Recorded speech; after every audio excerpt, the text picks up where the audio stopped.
gonna steal all side, ride me, baby. I ain't never gonna stop. Come on now, baby. Ride me straight to the top. Yeah, straight to the top. Bees and germs.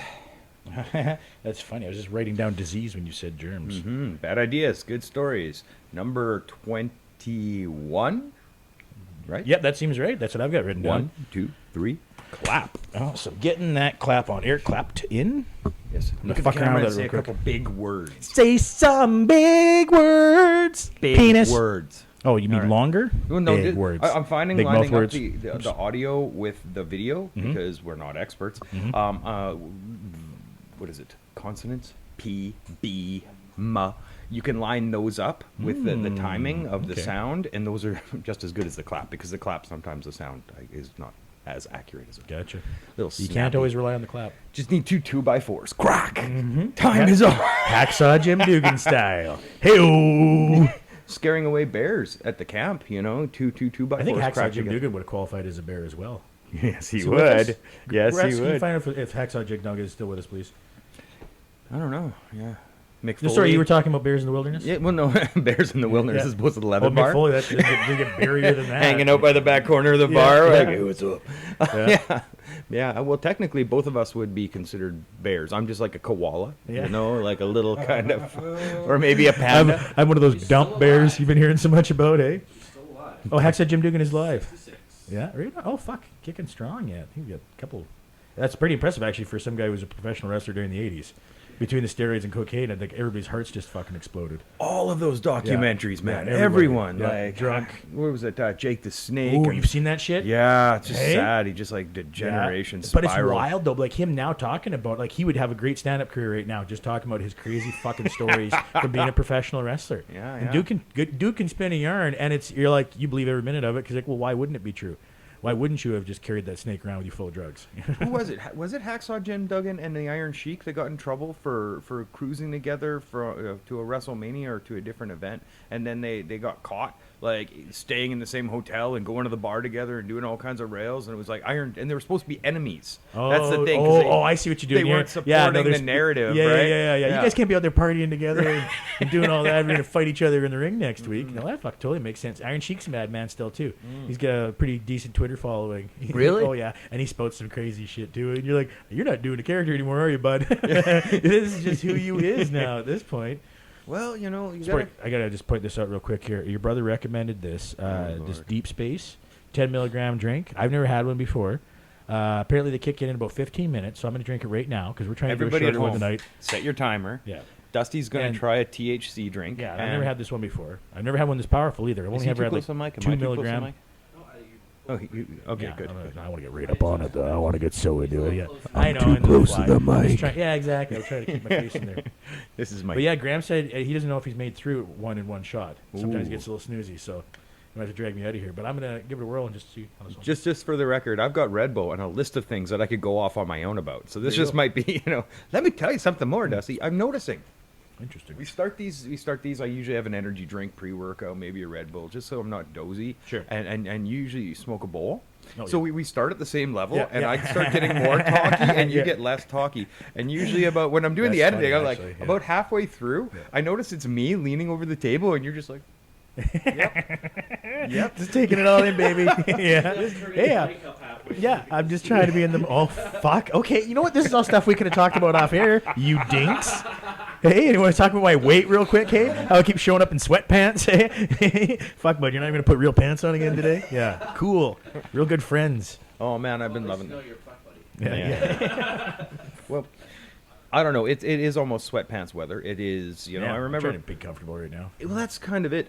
When I used to do the dancer agency, one day I showed up in a tracksuit, and these guys were bugging me about it. They're like, "What's with the tracksuit?" And I'm like, "Well, I can't wear pajamas to work, But sweatpants in the winter, especially in Saskatchewan, it's kind of like my comfort's more important than whatever the fuck you think about me. Weather. Yeah, and they make cool sweatpants now, too. Mm-hmm. I've seen the cool ones. I got black camo, all There you kinds. go. Say juicy on the ass, exactly. Pink. Yeah. I got these like tight pink ones that Yeah. like across my ass. Yeah. And, Is it chlamydia? Chlamydia. Yeah. Yeah, It's very couture. Not everybody Syphilis. knows about it. Yeah. Yeah, we Ooh, should do that, man. wah. Market some like sweat gear, and it's just like girl brand, but it's all like STIs. Crabs. Yeah, why wouldn't that take off? Hey, yeah, you ain't got nothing if you don't got crabs. Yeah. Yeah. I did get new pants. I wrote it down even that I wanted to talk about it. Like every season, so this could be a tip for old punk rockers. I buy in the cold weather a pair of army pants. Maybe if I can afford it, 2 new pairs of army pants. Then when the spring rolls around, I take them back to my lady to hem them for $10, and she cuts them below the pockets, and I have camo shorts forever because like I'm literally still wearing camo shorts Right. I've had for like 5 years. Yep. Oh, the for shit sure, dude. doesn't fall apart; it No. just fades. So yeah, I got new pants. I got a pair of black cargo army pants and camo pants, and I'm stoked. And you get so much pocket room now. I can Eh? do all the shoplifting. What? Yeah.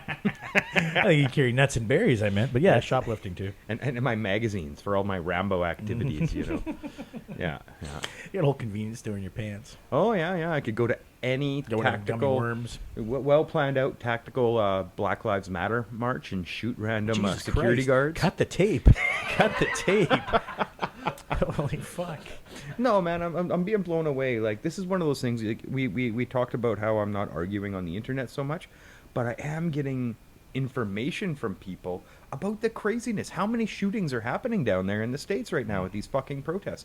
There was one that just recently happened, and it was a bunch of bootlicking right-wing, patriots that showed up that have no official affiliation, but they all have like "fuck Black Lives Matter" shirts on and shit like that. And this security guard, they get in an argument, and one of the patriots pepper sprays or bear sprays the security guard. Security guard pulls out a gun and kills the patriot. Then it hit the net, and everybody's like, "Look what Antifa is doing to the patriots!" Holy fuck. And they're like, "Nope, this was actually a hired security guy for the television crew that filmed the interaction, the whole deal, and it's another murder that's happening as a result of heavily armed people Yeah. going to protest prepared to do injury Yep. to each other." It's what is the point of bringing them? Yeah. You know what I mean? Oh, just to scare. Yeah, but you can't scare nobody if nobody thinks you're going to use it. So somebody has to think you're going to use it, and it's probably you. It's not scary if it's not loaded. Fuck. You're only going to load it if you might use it. Yeah, that's So- depressing. Well, it is, and that's what's really freaking me out down there. That like this stuff's going off all the time. Like I think we've talked about it before. People that are walking around with their tactical fantasies. Yeah. You Oh, know? for sure. Yeah, and down there, they're like, "Well, I'm going to go out. This is my opportunity to ride my." This is what they've been practicing for. Yeah, right? my This is what they've been tactical fantasy. envisioning. I They've all guess- just been waiting for that one sparking Tinder moment to really let it fucking go off. And in their heads, they think it's going to be some sort of glorious fucking rebellion or upheaval, but nope, not what it's going to be. I think there is an upheaval happening, Yeah. and this is the problem. It won't be glorious though. It's, There's no glory that comes out of any of this. A civil fucking war, man. Well, if it's a civil war, I think there's a cultural upheaval, but it's also frustrating and a pain in the ass at the same time. Like today is Thanksgiving, and even our little quip, you're like, it's Turkey Day. I'm like, well, yeah, it is that for a lot of people, Yeah. But then there's also, well, I don't eat meat. I don't believe in the meat animal agriculture industry, so that's my politicization of this day to some degree. Yeah. But then I'm seeing a lot of people online that are anti-colonial. This is Indigenous Peoples Day. Mexico actually just recently eliminated Columbus Day, Sure. and they replaced it with Indigenous Peoples Day, which Yeah. I think is a good thing. But there's a lot of people that are really protesting that cultural evolution and change that are like, what about the way things used to be, or what about how this was all founded on, right? Yeah. Well, and that's the thing that you have, because everybody's like, I don't want to be held accountable for something that was done generations ago. Yeah, okay, but then we can still change the things that are carried over from then that are negligent and ugly and people don't want to have in their lives anymore. Like it's clinging to this weird narrative of history that like you don't need to, and you're still going to get a day off. You know what I mean? Like you can call it whatever you want, and again, even them getting rid of Columbus Day in the country and calling it whatever else. Motherfuckers are probably still going to be for years now because that's how they were raised. Going, yeah, Columbus Day weekend. Like, well, no, it's Aboriginal Peoples Day or whatever. Yeah, let's get our Indigenous turkey on. Yeah, it's going to take a generation before that's gone anyways. Like it's Stuff still, it's not ourselves like for it this just one. disappears. And even so, fucking what about a day you're taking off and it's nobody really knows what the fuck they're celebrating it for anyways. It's just a day off work. Well, to me, if you need only one day. That's Columbus Day I'm talking about. Sorry, like Columbus Day. yeah, Okay. yeah. So Thanksgiving has back people to like have a Thanksgiving. reason why they do, but Well, okay, so and it's more Thanksgiving- family oriented in my mind. Than Well, yeah, that could be a family day. I think I think that's the if you're looking at it with kind of a rose-colored glasses sort of thing, is like that's what it's about, right? It's a harvest festival. It's a coming together of family and friends, and if you can believe the fairy tale narrative of the pilgrims inviting the natives in, you know what I mean? Yeah. Like, oh man, I would love to find those old books with like all like the images of like let's all sit together and and I'm like, oh, that's not the way it went, bro. Yeah. And but okay, so there's so many stuff. There's so much stuff that goes along with that. Yeah, if it's a family day, that's cool. And that is what this largely has been culturally ingrained, is like everybody comes together and it's just an excuse for all of our family to get together, shoot the shit, eat a lot of food, just about pass out. And honestly, even And until, show thanks. Even until this very fall, it's also still the end of harvest for everybody in this province. You know, I mean, the harvest festival thing gets away when you're more metropolitan areas, but out here, it's kind of legit because there's lots of people who this was the last week they were harvesting, and now they're wrapping it up and having a party. Well, and that goes back towards my pre-colonial biocentric kind of cultures. Sure. That they all around the world, the solstice, the equinox, the solstice, the equinox, they had all of these festivals already in place. Samhain, the beginning of or the celebration of the dead, which is Samhain, or we know as Samhain, or Halloween. Yeah.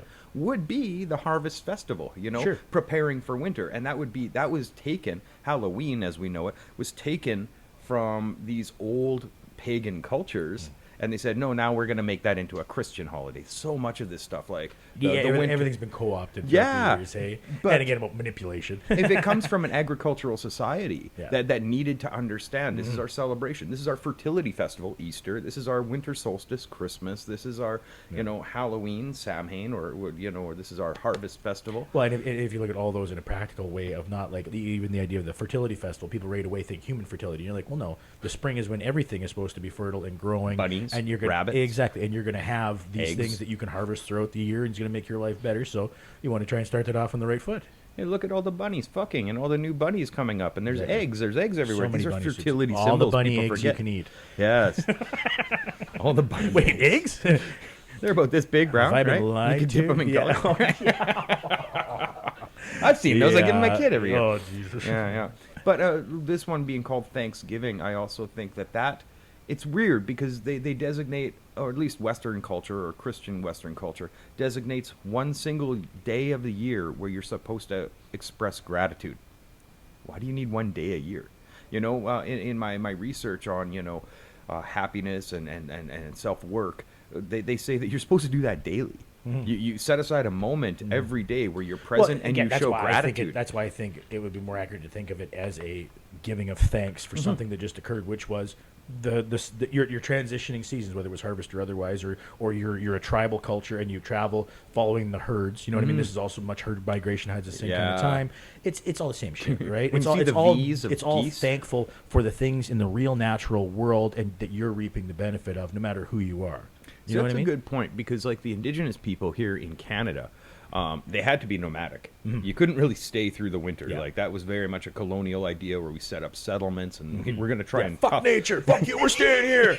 Try to come in, motherfucker. We're toughing out minus 20 to 40, with our right? technology. But I imagine like seeing the geese flying in V's. That would have been one of those symbols. It's like it's get the fuck out of Dodge time. Yep. If we're still Pack it sticking up. around Yeah. here and we haven't headed to the coast, You hear or them south, honkers? We're too fucking late. yeah, let's get running, and that's kind of interesting living in what they would call a biocentric society versus a technocentric. I've been doing a lot of research on this. I just got a book on biocentric society. Biocentric is centered around biology and ecology, and cultures that were based on this would usually be considered pagan, pre-colonial, right? And colonialism is largely a technocentric society. So our scientific advances that's what society was based around. And these pre-colonial systems, they understood the ebb and flow of nature, how things work. They're like, oh, okay, the geese are flying. That means summer's coming. Or the stars are aligned in this direction. This is the coldest, this is the shortest day of winter. You know, that kind of stuff. But then all of that got removed, and we're just like, nope, we're hammering through it regardless. Yep. This earth Well, is... you got to work on a calendar. You've got a week. You've got to, you got time frames. And it's like, well, no, we do it when it's the natural time to do it. When it's the best balance we could possibly find. But that's when we're going to do that thing, You have right? 3 designated times a day when you eat. You don't eat when you're hungry and nap when you're tired. Yeah, or when even necessarily when it makes sense for you to actually process everything, right? Like it doesn't have to necessarily be a natural course of it. Because again, most of us, if you're eating naturally, it's a grazing thing. To sit down and eat 3 big fucking meals a day is not really what you're supposed to do if you want to. It's tougher to stay healthy that way. Well, and that those monster meals came from a society where we were forced to work. Yeah, you know what I mean? You're working that shit up. Well, dude, even anybody who grew up like working class, just picture like what your fathers fucking ate for supper if they worked physical fucking jobs. You know what I mean? They're Compared to what lifting even we do all now. day. You know, like Lifting, to hammer a dragging. steak and 2 or 3 fucking potatoes and a whole 2 cobs of corn, and that's just a fucking Thursday, and you're still gonna eat dessert and probably drink a half a dozen beer before you go to bed, and then go and work like a fucking animal all the next day. Well, you go to these breakfast places, they've got working man's breakfast, and it's like a ridiculous amount of meat, but like 5 pancakes, or like ridiculous amount it's of a food. napping man's breakfast for me. I need a nap immediately afterwards. Nappy man. Working on shit. Yeah.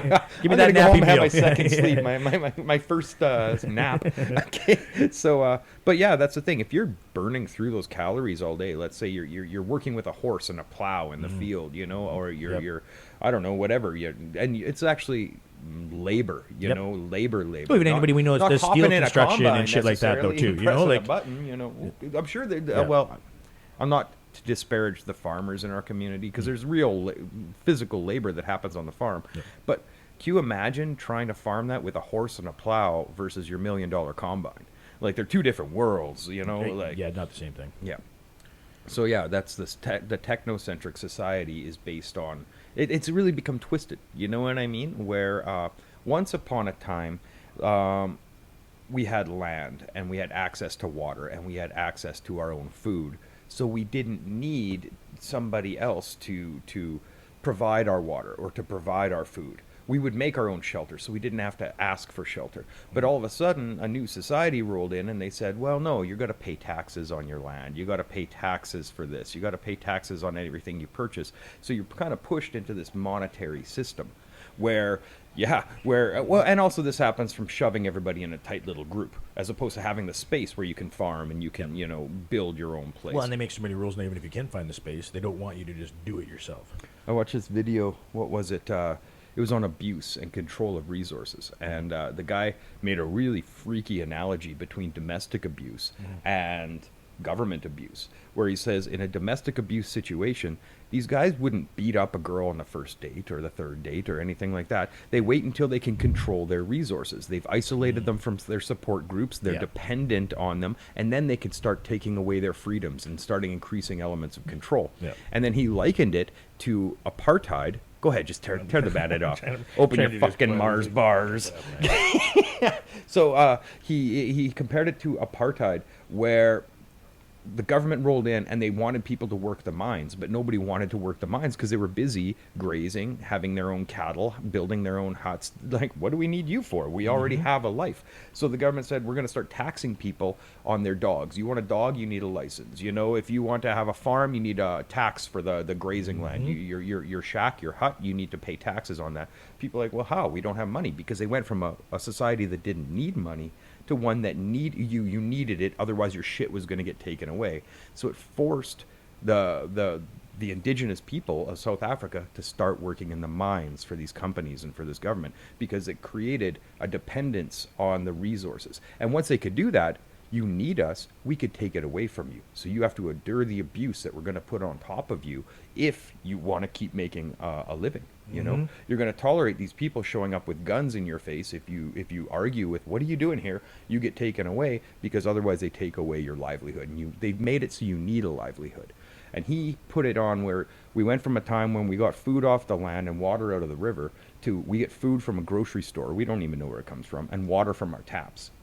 And we aren't allowed. We need permission. I call it a permission-based society. You need permission to grow your own food and to harvest your own water. There's places that are literally outlawing collecting rainwater.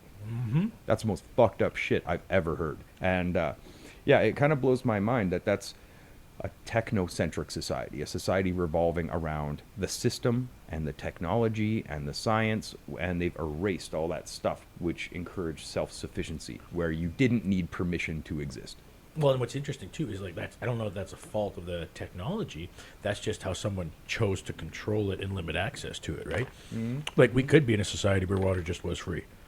You know, like there's lots of stuff that you could make free that they've just attached money. Monetized it. Exactly. Yeah. Like especially after you put the infrastructure in to maintain a lot of this, it's not that fucking expensive, especially when there's other ways to make money and offset it. Like the vision of Tesla versus the vision of General Electric. Exactly. You know, Nikola Tesla. Yes, Yeah. Nikola. No, The vision of Elon Musk. No, versus, that's not where I was going. Nikola Tesla had the idea, for those that aren't familiar, of providing technology which would give everybody free electricity. Exactly. You know, Yeah. you could use all your devices free of Yeah, cost. free wireless for and everybody. all the patents were bought up. You know, yeah, oh sure, we'll buy that technology. You know, delete it. You know, and there's that saying: who keeps back the electric car? Who keeps back the hydro car? Yep. You know, Whoever can fucking profit from it, right? yeah, I just watched with the partner the new David Attenborough video documentary on Netflix. I forget the name, but everybody knows David Attenborough. He's been doing nature films forever, and he considers it his last witness statement. He's 93 years old, and he basically lays out how society has destroyed nature. And I'm sorry, I'm already starting to rant and just go on autopilot. No, that's awesome though, because I mean that's something people should definitely take in, because that's someone who, I mean, he was a voice for this for decades, but he's not just regurgitating it. He'd be ingesting all this fucking information, and he'd be like, no, over decades, I've seen this. I've had to sit through hours and hours and days of video of this to talk over top of it, and this is what you assholes have been doing. He talked about in the 50s how it was easy for them to go pretty much anywhere and find the indigenous wildlife. You know what I mean? Like from the Arctic down to the Amazon.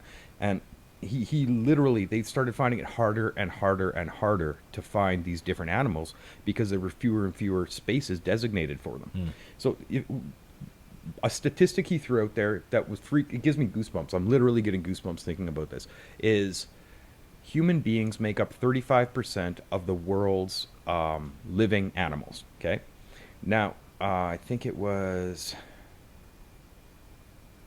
65% of those are the animals we raise to eat. No, 65% of the world's animals are our food livestock. Sure.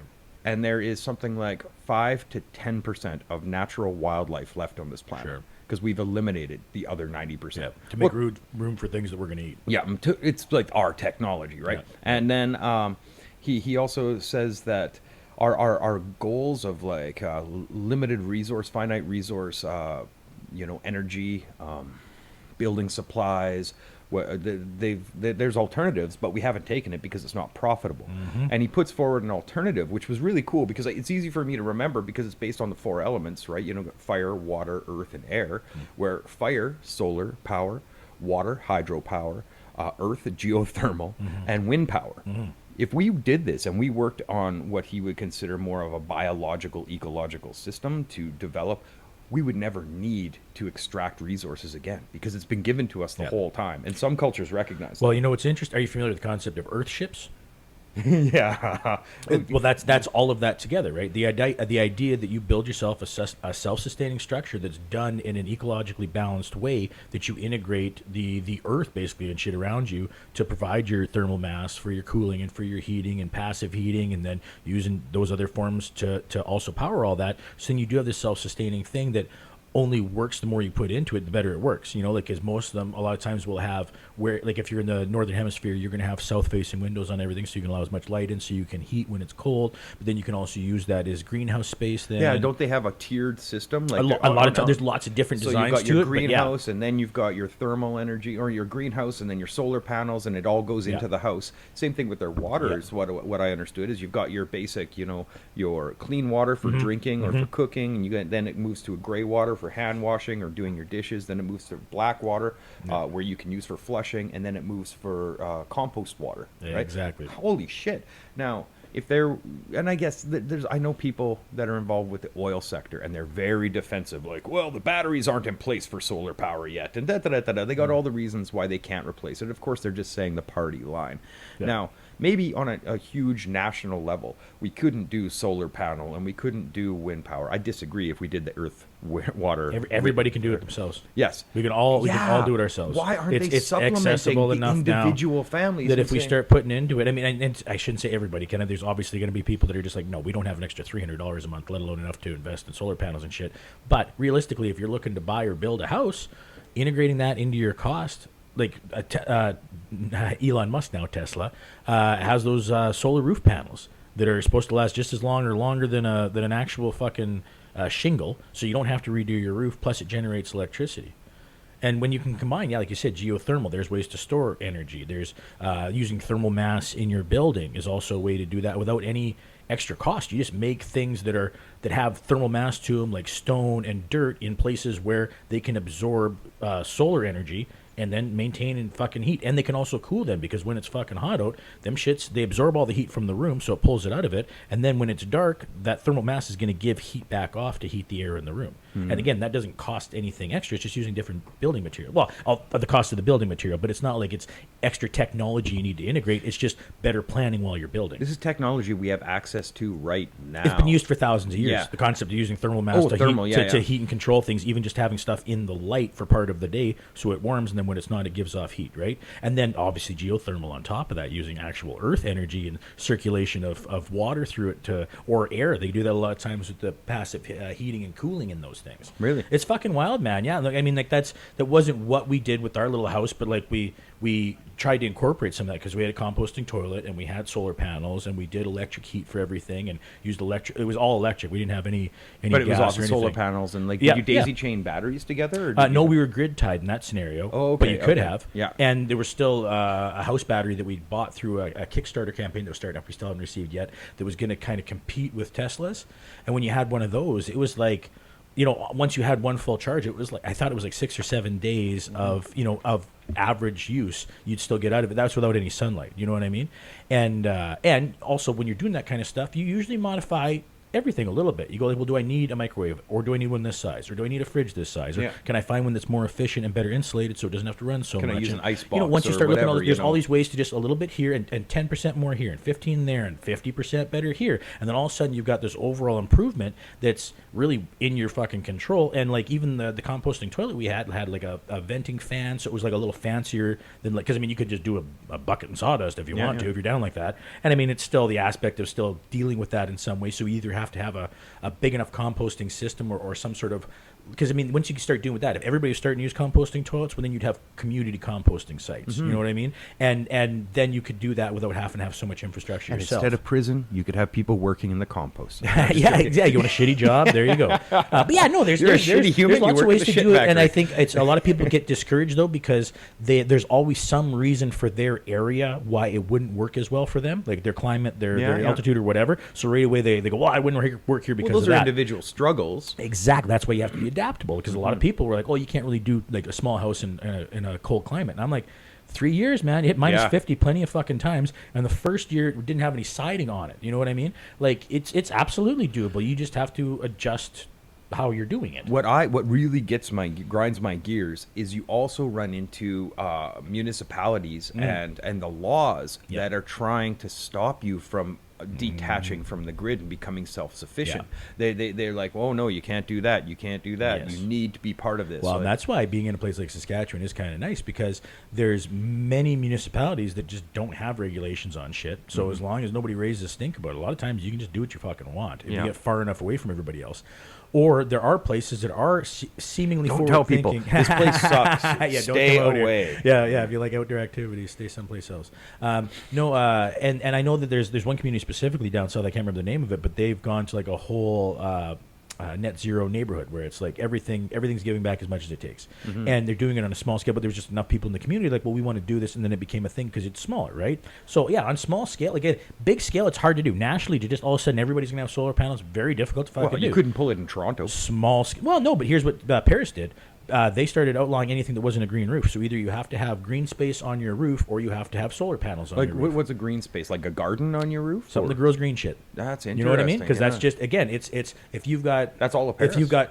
got any new build in Paris, they started this a few years ago. They said any new build had to be a green roof of whatever sort. So solar panels, or a garden, just green space of whatever. And I mean, if you're thinking about it, even if it's 1,200 square feet, well, all of a sudden, you take that off the ground in a place like Paris where everything is cobblestone and concrete. Like, there's so little green space when you're in the main core High of it. congested area. Exactly. But all of a sudden, you put that 2, 3, 10 stories up or whatever, you still have a lot of the atmospheric benefits of that kind of shit, right? Well, it's air. You That's know, what I'm you're saying, turning- right? You take a place that all of a sudden there was no green in it at all, and all of a sudden it's just there, but it's 3 stories up.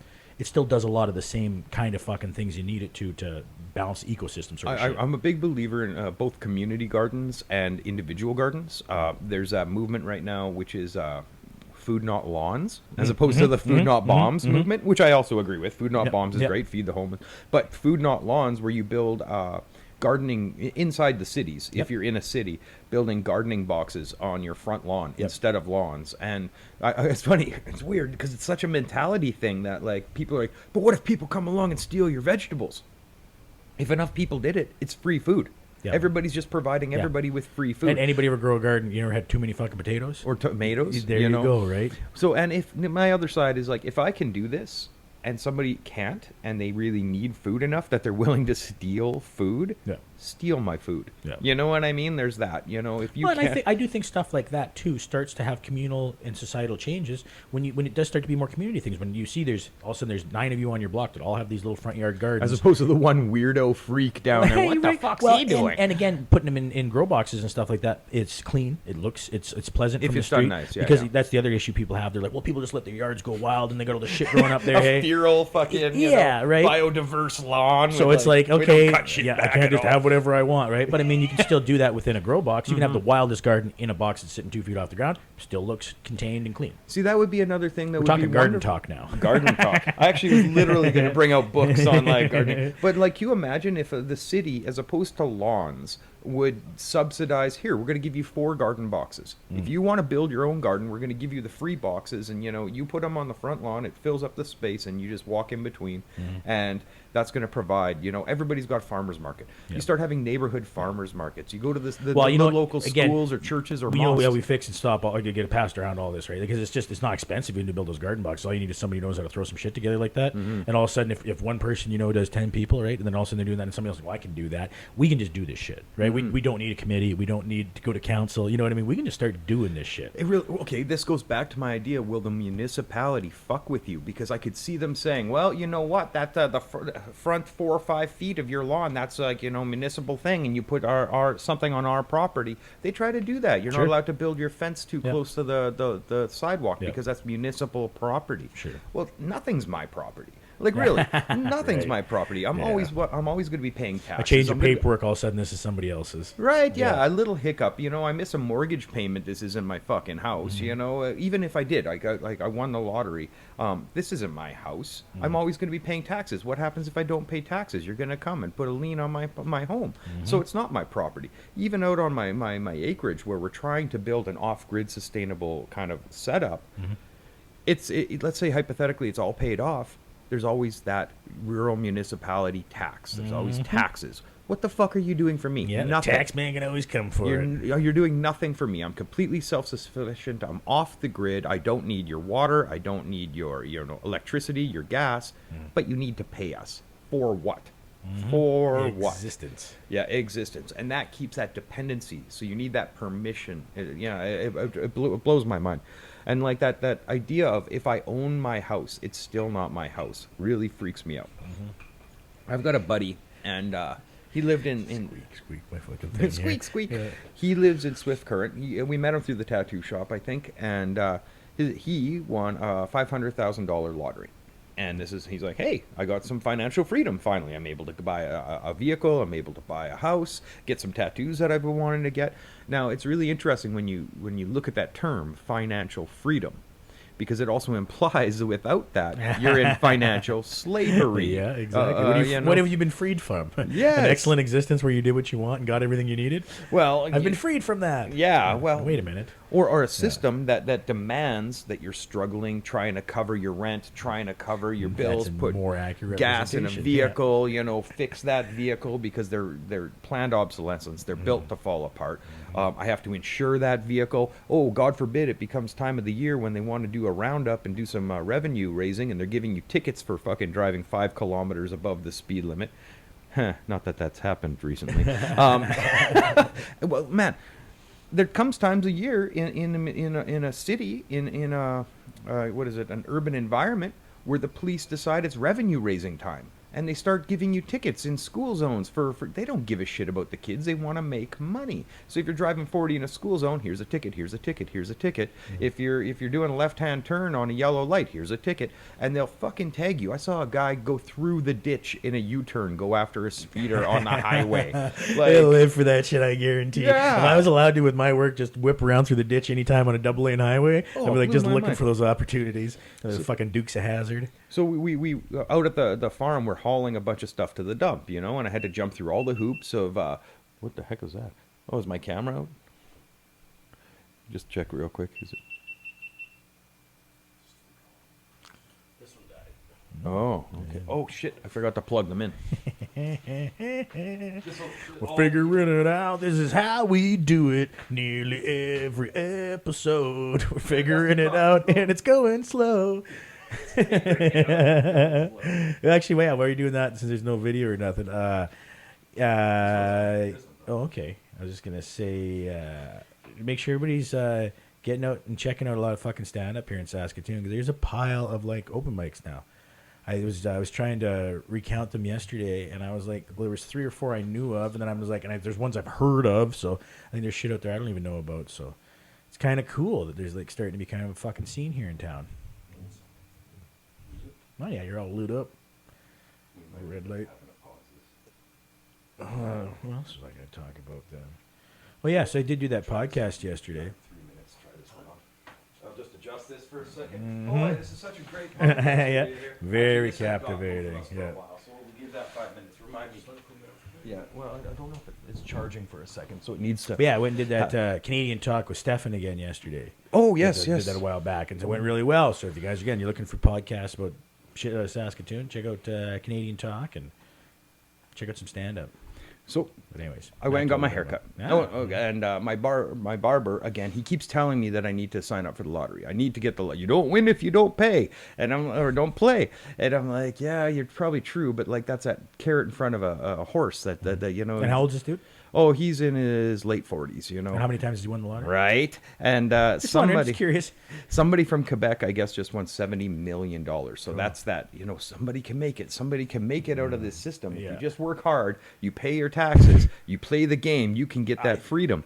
As opposed to being proactive about getting out of the system on your own, right? Yeah, just have the lifestyle you want, And like it's wild too. I don't know the numbers on it, but how many people like go fucking bankrupt after winning the lottery, are totally swindled out of all their fucking money. Like there was people a guy come in out of the Regina. woodwork. There was Hey, a guy new in friend Regina or who old friend. Twice won a lottery of substantial amount. One was well over $1 million, and the other one was 900,000 or some shit like that. This was Well, that probably means it can be 15 done. fucking years ago, right? No, he did it twice, and lost all of it both fucking times, lending it out to people, buying people cars, doing whatever fuck he was doing. Buying more tickets for the next one. Absolutely. And then that's how he won the second time. He won over $1 really? million the first time, and then it's like, wow, I better keep playing. And it's like, holy fuck, dude. Like, yeah, that's I don't know if it's that much of a blessing to win that kind of shit, Because I mean, like, I get like having all the money in the world right now would be amazing, but like, what kind of fucking headache does that? There's a few things that go along with it, right? Okay, so it depends on your priorities. Like, let's say you attain some semblance of financial freedom. What are you going to do with that?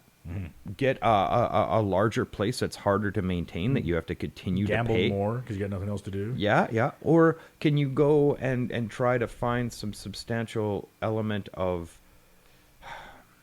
happiness in the life that you have now, as opposed to waiting for financial freedom, just decluttering your life financially to some degree and just saying, okay, I don't need as much money.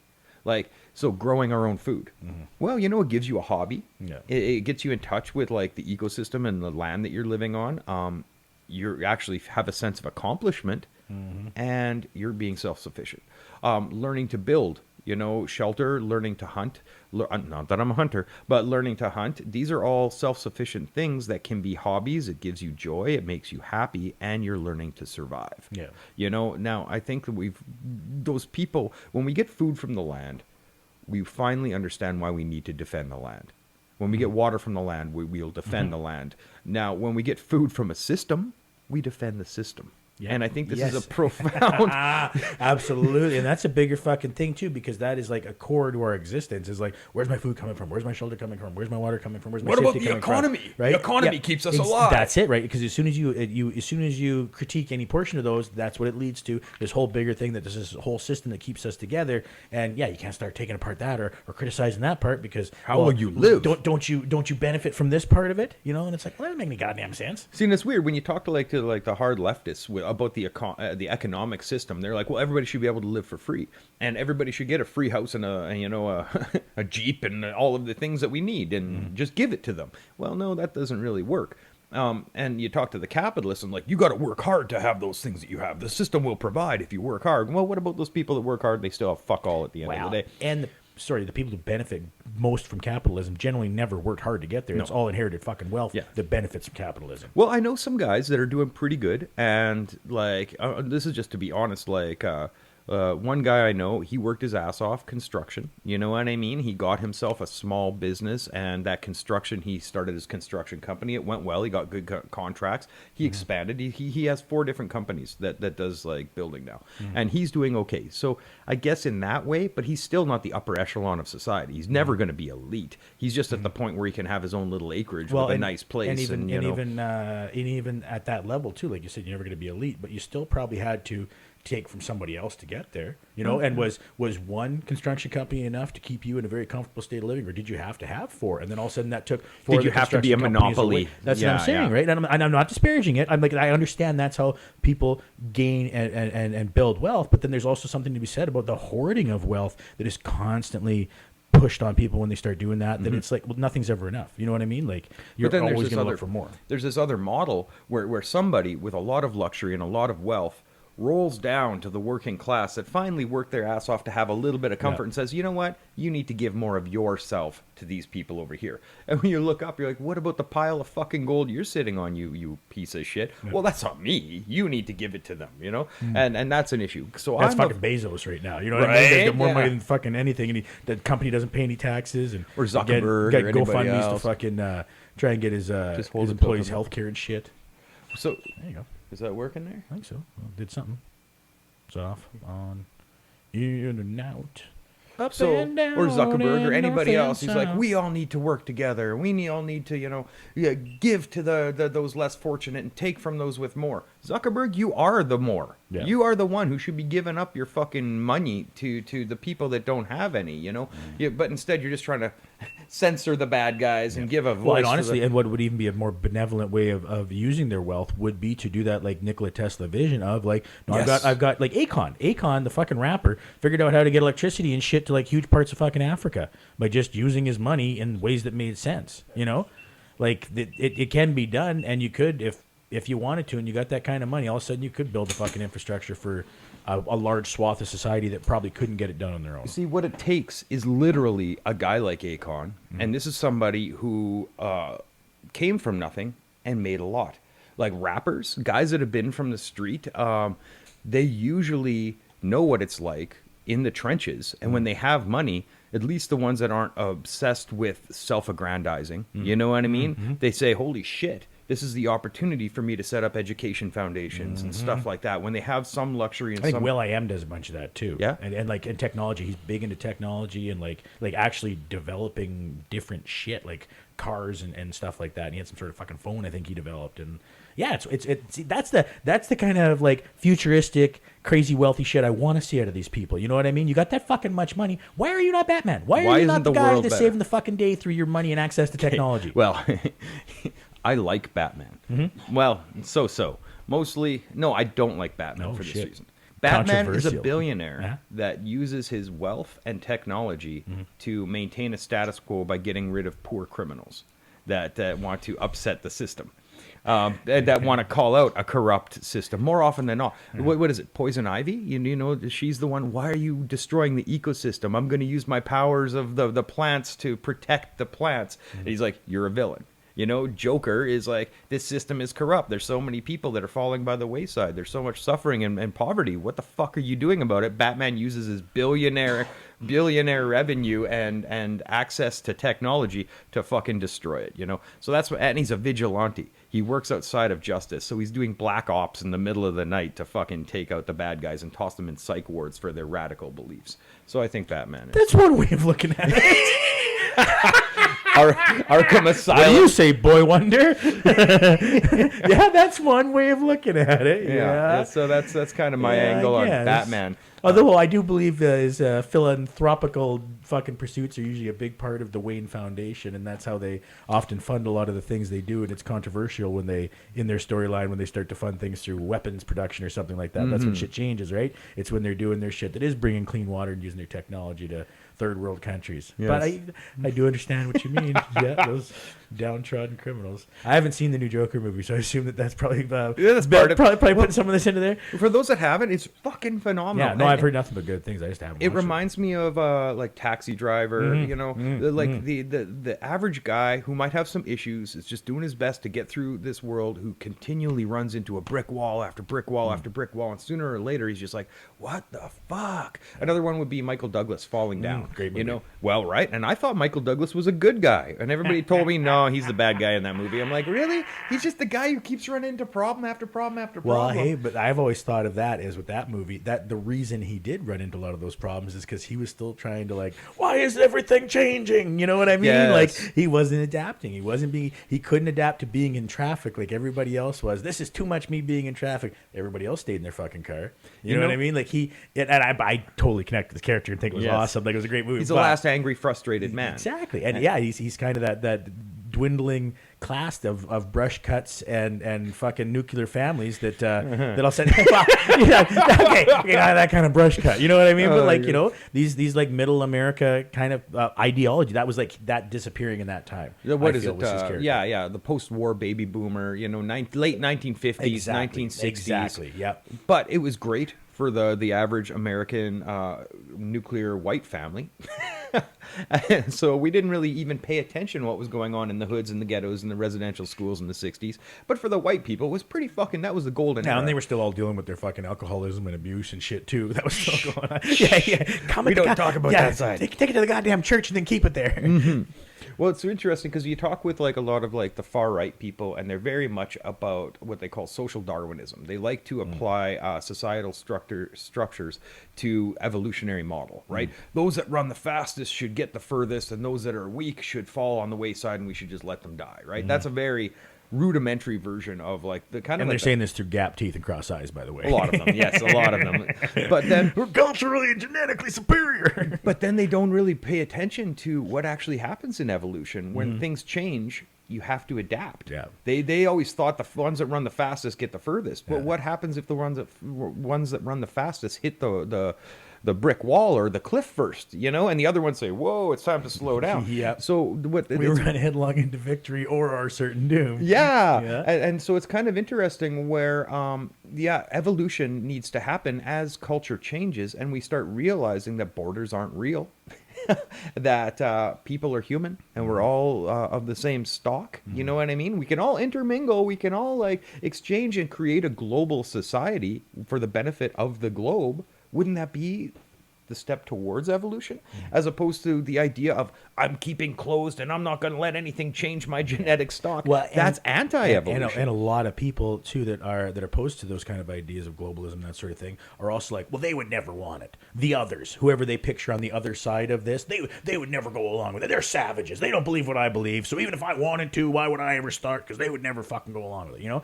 And it gets to be, that's projection, obviously, because it's like, no, I have a problem with what they do, and I don't understand it. I don't understand. And I'm afraid of what I don't understand. You know, I don't speak their language. Their food smells different than me. That's the phobia part of xenophobia, right? Right, xenophobia, fear of the unknown. And that's the funny thing. So what? You don't like sushi? You don't like curry? Don't eat it. You know what I mean? But I love sushi. I love We're curry. gonna force our kids though, and they'll be selling it in the cafeteria. And then you're like, what cafeteria? Nobody's getting fed anymore because we're not paying your fucking taxes and the Yeah. school system shit. You're worried about them serving curry to the kids? Come on. Well, man, and like you look around the globe, and my cousin, she went and did missionary work. I don't think she's been to Africa, but she's been to some pretty impoverished places, and they're fucking happy as hell that somebody gives a shit to come help them dig irrigation ditches. That's all they want is fucking water to grow food for themselves. Hey, okay, and thanks for any help. I don't give a shit. That's Hey, their Thanksgiving. The new ditch. Yeah, well, and the other element that really gets to me is that it comes with the Bible. Sure. Yeah. Jesus gave you this water, right? As Yeah, opposed right. to, just the goodness of my heart. You don't need to be a fucking missionary to recognize that other people have an inherent right to live. Oh, but you're helping save their souls, though, Pat. Well, Actually, sorry, this actually just reminded me of something I heard on the way over here, and I'd heard this previously, and I forgot. But you know who Bill O'Reilly is? Fox News, piece of shit, got fired. Anyways, the piece of shit, Bill Riley? He's one of those guys. I Anyways, know Bill the O'Reilly. name, but that's what I just heard the story again recently about how he'd gotten divorced from his wife.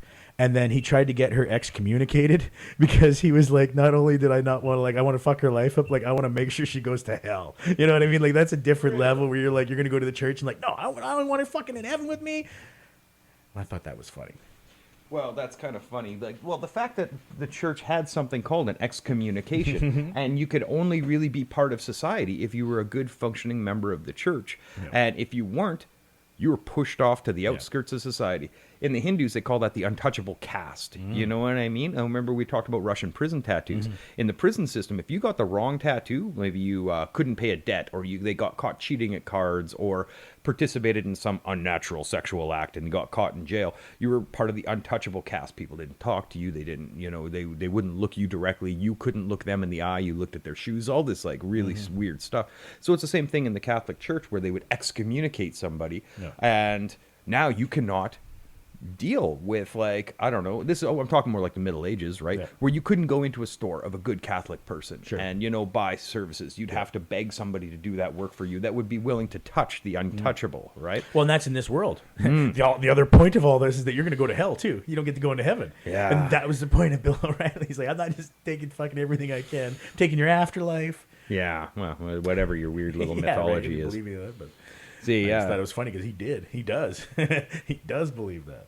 Well, I don't know, man. I'm a big fan of philosophy, of religious, world religions and stuff like that. The nature of the self, where the self becomes what traditional religions would call the soul. And I'm just reading another book. That's what I should have brought out. It's The Foundations of Modern Psychoanalysis, but viewed through the lens of traditional Jewish mysticism, which is interesting because both Carl Jung and Sigmund Freud came from mystical traditions. They studied mystical traditions, and they used this to understand the human consciousness.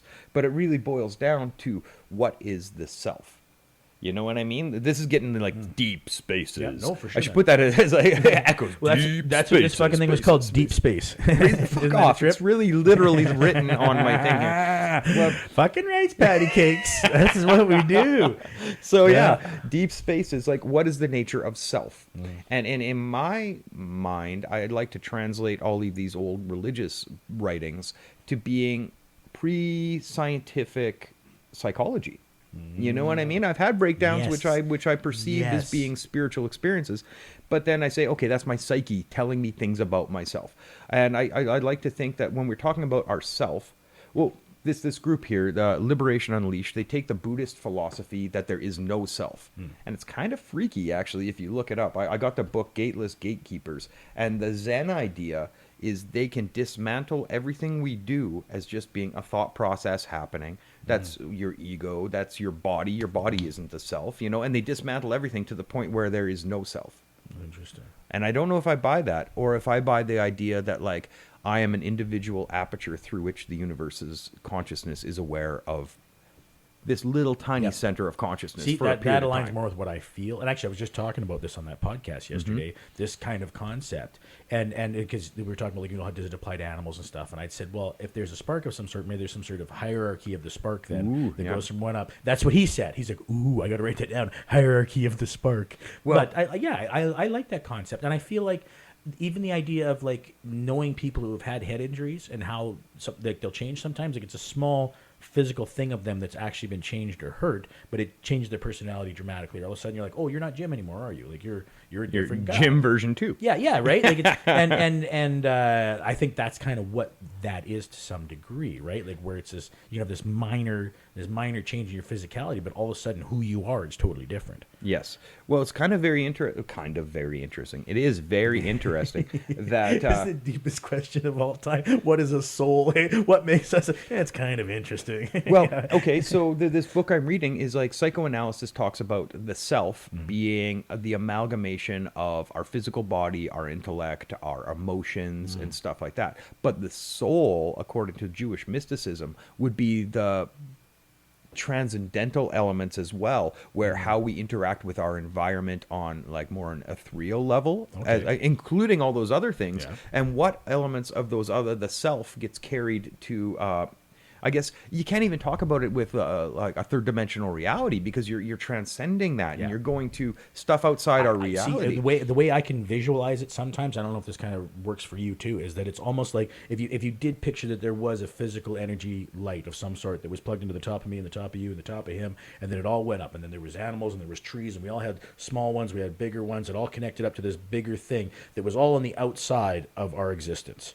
And then we interact in this, using this in the ways that we're allowed to use the power. A fox can only use the power of this fucking existence in the way a fox can. We can use it in the way we can. A whale can use it in the way it can. And we all have these fucking journeys. And you keep getting maybe plugged back into it in these different fucking ways. Or once you're out of this, once you realize how to absolutely work inside this realm in a way that shows control and compassion, and ways that if you're given a bigger power than just being the most dominant species on the earth, would you use it to still destroy and be in balance? You know what I mean?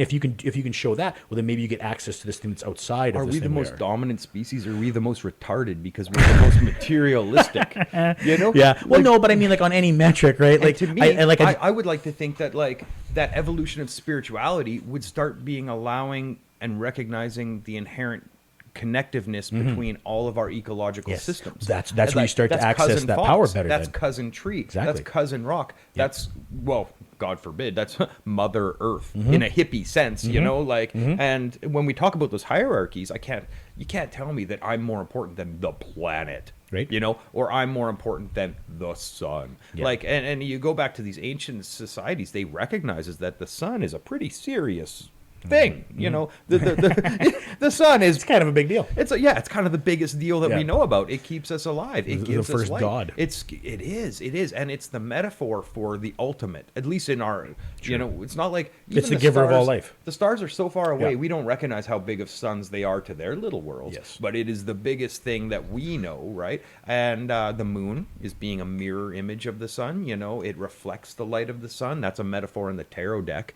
where the moon card is a knowledge, but it's only a reflected knowledge of truth. It's sort of like the finger pointing at the goal, right? Because you can only see the moon because it reflects the light of the sun towards you. So it's a symbol. No sun, no moon. Yes, it's a symbol of reflected knowledge, but not true knowledge, which I think that's and the true knowledge would be the sun. Now, every individual being a center of consciousness in reality, or a point of perception, every individual. Like that includes, like, I don't know, alligators or mice, or, you know, maybe, and I think the best science right now is realizing that trees communicate with each other through the root system, and that fungus, they communicate in communities, and they grow and they interact with these other communities. That ecosystem, that ecocentric worldview is more important than our techno-human dominant worldview, and that science and Christianity really said that there was, I think it's called anthropomorphic reality, that human-centric, you know, like we are the center and the most important thing of the hierarchy.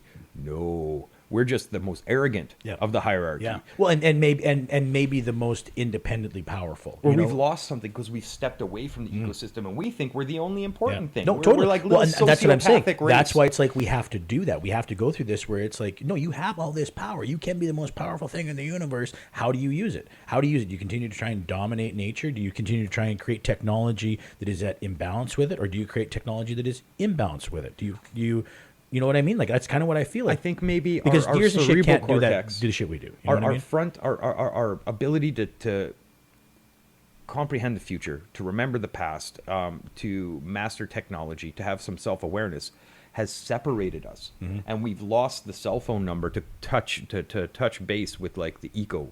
You know what I mean? We've kind of descended into this area of self-importance, and nothing outside me is important. Yeah. And like even on like a microcosmic level or like individual level, that's me sitting here saying nothing outside me is important. I can be as greedy as I want because I'm the important one.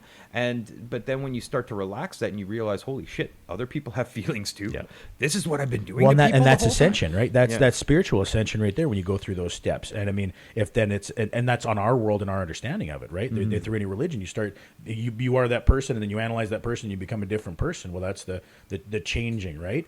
And that's maybe what we're doing. Maybe that's the test again. Maybe giving us these arrogant ideas that this is all that matters and that is us is the test. How do you handle that? I'm going to tell you that you're the only important thing in the world, and I created you in my image, and you're going to have this ultimate power to do whatever you want. You can manifest anything in this fucking world if you really want to, because you can build everything here exists was from somebody's imagination, right? So anything you can imagine, you can fucking do for what our imaginations allow us to have. How do you use that? What do you do with it? How are you going to be responsible? Exactly. Are you gonna even when you find out eventually that there is connectivity between you and all these other creatures, are you still going to continue to exert your dominance over them and show little regard for them? It's not going to probably if there's a balance of things, that's probably not going to looked upon well, right?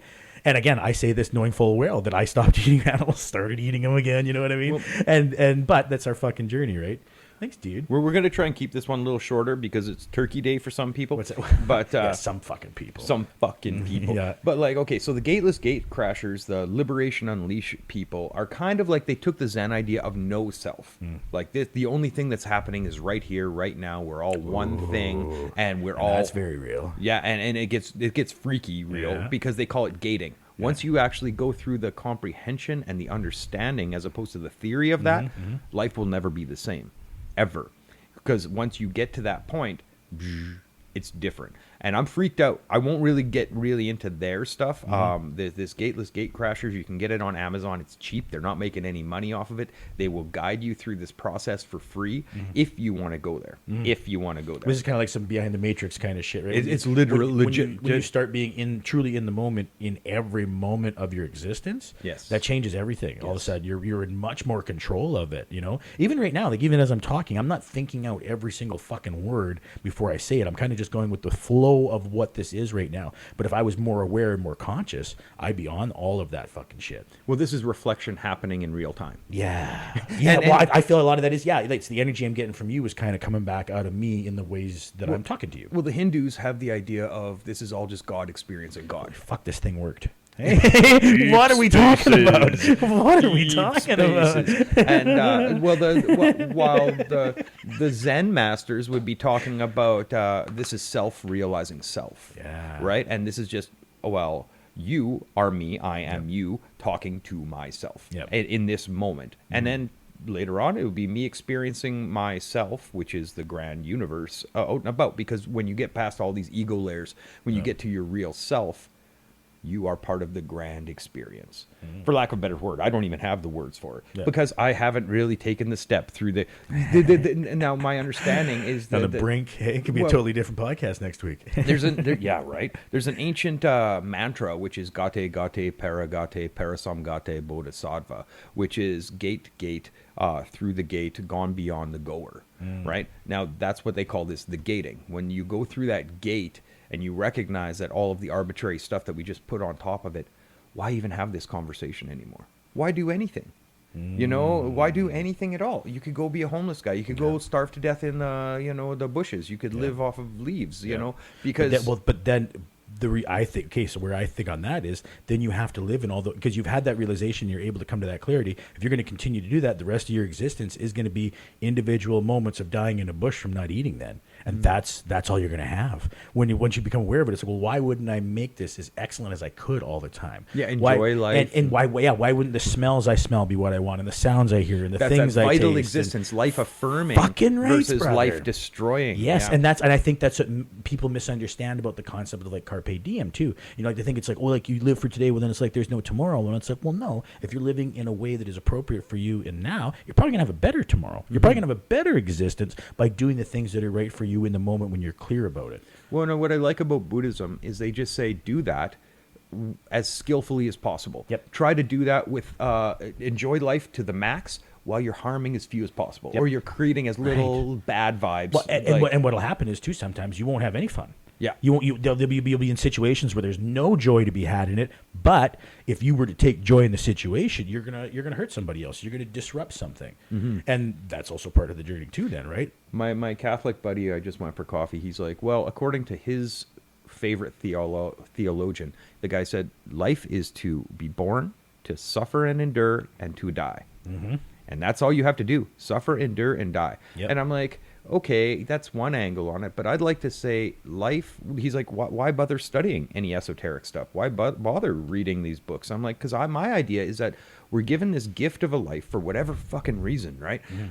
Isn't it? Wouldn't you want to just try to figure out how to live as skillfully as possible with the maximum joy, without doing it at the expense of others? Yeah. You know, wouldn't that be? If you're being ideological about it, right? Yeah. Yes, absolutely. You know, Yeah. enjoy- I think that's the core of like anybody as being broken down. consensually and Yeah. as much as you can. But then that gets perverted throughout life, where it's like our metrics change for what we picture a great existence is. You know, it's a golden toilet and your own jet. You know what I mean? Well, how do Yeah. I get there? How many people do I got to step on to get I think to that? that's one of the most valid points of this whole deal is what is the metric of what is a man. joy, Yeah, what man. is of happiness. And it's very rare we let ourselves decide it. It's usually the Joneses. It's usually the people we're around that set our standards for ourselves, and then we go, oh, well, I'm sufficient, or I'm insufficient, or I'm doing better than them. It's very rare you just look at yourself and go like, well, no, how the fuck am I doing? Of all the places I've been in my life, how the fuck am I doing right now?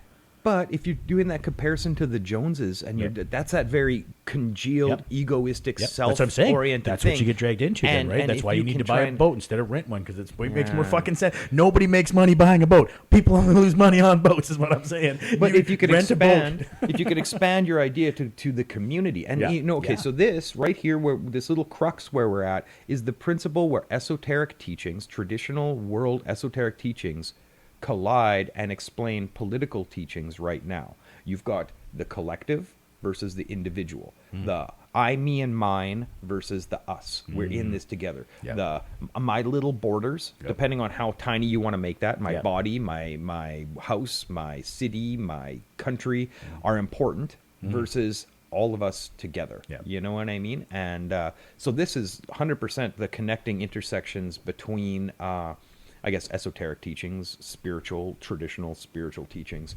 and politics today. And this is what drives my politics, because I know it's not popular to say that you were a spiritual individual in this world, but I think that's pretty much my driving force is yoga, for lack of a better term, sadhana, my personal practice. And what I've kind of realized through all of this stuff has profoundly affected my politics. You know what I mean? It should, yeah. right? As you do self-analyzation, the way you view everything around you should adjust accordingly. And sometimes that might mean taking a different stance than you had 10 years previously on the same subject. 10 days. 10 days. Yeah. Fucking rights, man. And that's okay. That's fucking absolutely okay. You're not letting anybody down. You're you the know what same I mean? guy you were when you were 5 years Yeah, old. well, right. Right. Fuck, I hope not. I haven't changed. Yeah. No, you're the same guy. Well, actually, it's funny because I went through a whole bunch of toxicity. I went through a whole bunch of drug addiction. I went through suicide attempts, and I came back the other side. And when I came back the other side, I'd run into people, and they're like, man, you're like you were when you were 14, 15 years old again. In You a know? good way, you mean? Yeah, Like in a- before you were jaded and angry. Yeah, before you went through all the toxic coffee. Fuck, dude, you have no idea how happy that makes me to hear you say that, because that was something I was trying to picture as I was trying to work through my depression. Was like, what was the happier me? You know what I Yeah. mean? Like, and when I was that age, yeah, one of my favorite things in the world was making somebody laugh. Yeah. that was what I loved to fucking do, right? And then I've leaned into that more, try to like that 14-year-old fucking self, right? Like, What gave you joy before you went through all the toxic attempts to heal pain? and then those things all took away from those things that brought you joy. You know? Well, yeah, they replaced what you Yeah, thought yes, joy yes, yes, was. yes, yeah. What, like keeping up with the Joneses, addiction, sexuality, violence, hostility, spinning your gears in your little self-oriented world, you know? And it's weird when you talk about drugs. I had a debate with a friend who's really apparently into cocaine now versus our other friends that are really into psychedelics. I'm like, dude, these are two separate worlds. They are not the same. One is a mind opening, expanding neurogenesis kind of like it allow you to operate different areas of your brain. One encourages you to get tighter and tighter in your own little worldview, where you just sit in your little hole snorting rails by yourself saying, fuck, those people are all fucked. You know? No, they're two different worlds. They're two different.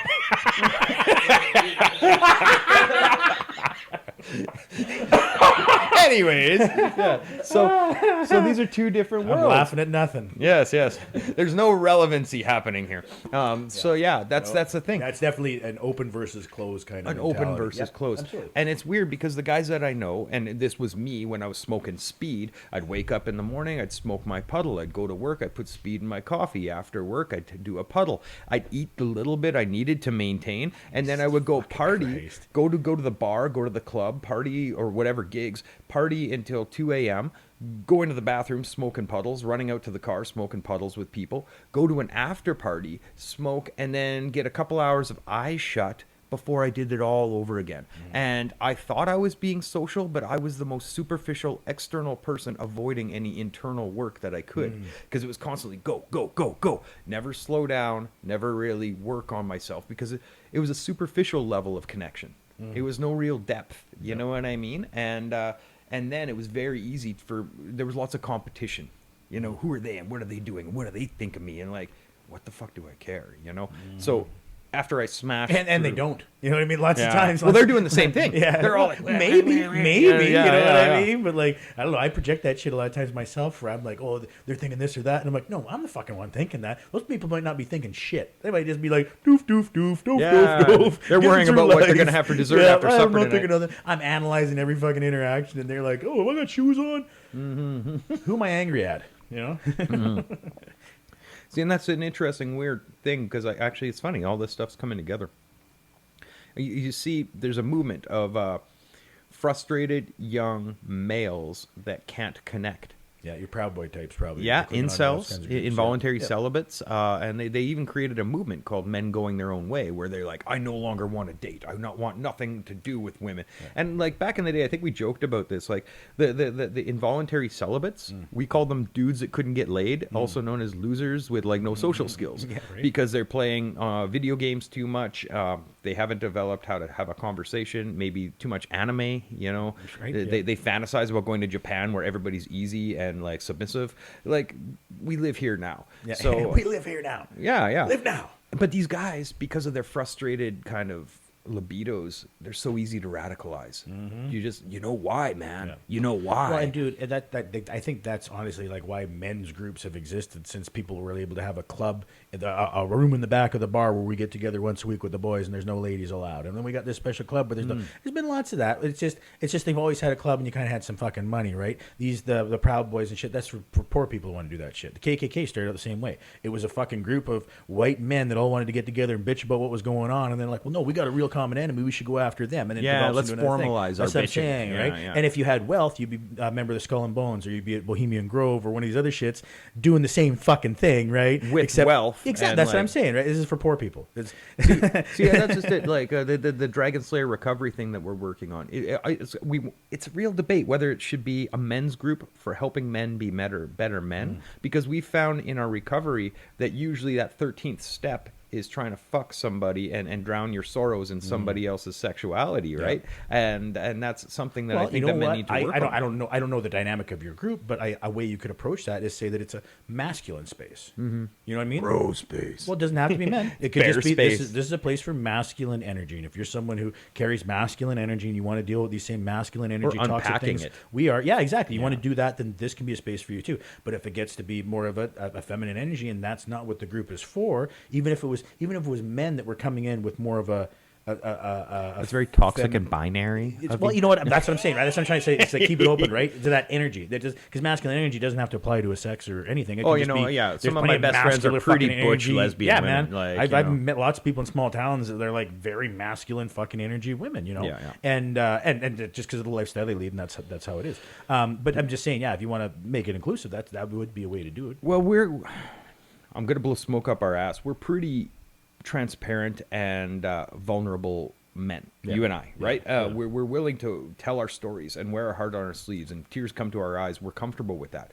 But vulnerability is a huge trigger zone for a lot of I guess dudes. I'm not looking at this through the same view as a lot of other guys. Yeah, it like might- guys it might be coming in hard, and I saying, guess. "Hey, Yeah. man, I went through some shit," and Well, like, that's the yeah, fuck, discussion so again. what? Yeah. Everybody does. It's just like so and so. It's nothing. It's nothing. Yeah. You know. Yeah, and especially kind of stuff. especially if there was somebody who you already, if you're working through that shit, maybe you don't see men and women on the same scale as like Or if there's- how you can reveal in front of them because I don't Or, want to or if push they you in feel front they of need this to chick. amp up to be the That's alpha what I'm- male in yes. the room for Yeah. the sake Fair of enough. the Fair enough. impressing the female, enough. and you see Yeah. that shit all the time. The guys that can't be vulnerable because you're not allowed to be vulnerable in front of a Yeah. woman, and they've never had a role model Yeah. who's a vulnerable man before who Yeah. says, "Hey, man, I went through Yeah. shit and it fucking sucked." Well, and, like, and tears. a vulnerable man who they respected in some way. They've probably Yeah. seen vulnerable men in their past, and they're like, "Oh, what a chump!" What a Yeah, pussy," I'm or not whatever, gonna do right? that. But all All of a sudden, the it's somebody who F-bombs or they whatever, actually right? like. No, I kind of fucking respect the kind of man that guy is, and he's opening up like that. That becomes a different thing. And again, I'm not saying it's the right fucking way. I'm just saying that's what it is for people that weren't raised in a way that had that shit, right? The Because I know right people are way. going to get upset and be like, well, you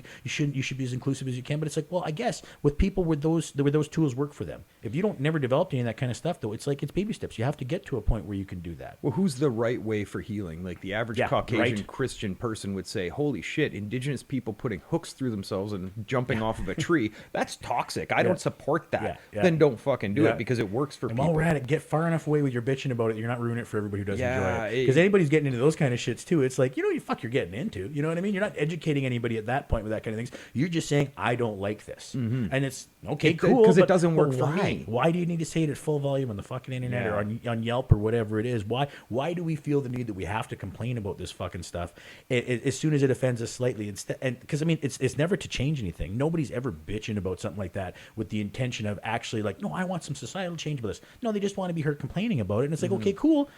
You're going to then ruin it for people who that's not their fucking You can issue. always tell because if you say, "Do you want to learn about it?" Yeah. Because we can have a Yeah. conversation. I can explain this stuff. Yeah. I don't even want to hear about it. Yes. Well, okay. Yes, cool. exactly. And you don't really Yes, give a shit. yes. It's Yeah. it's really interesting because you could talk about skateboard culture as being an exercise and as a challenge discipline and as a danger zone and a self improvement, a yoga by traditional it's a system of yoga where you can become a better person through a discipline of challenging yourself and doing this stuff, or it can become an ego. Look how great I am. Yep. Same thing with going to the gym and the bodybuilding scene, where this can be a self-improvement Yeah, thing where save you're some really people. Yep. challenging yourself and Yep. save yourself from addiction or abuse, or it could turn into an ego. You're using the ego to conquer your ego, and that's a really fighting fire with fire. It's a dangerous Fair thing, enough, right? yeah. And it's the same thing with like the hook pulls and like the challenge disciplines where it's like, look what I did,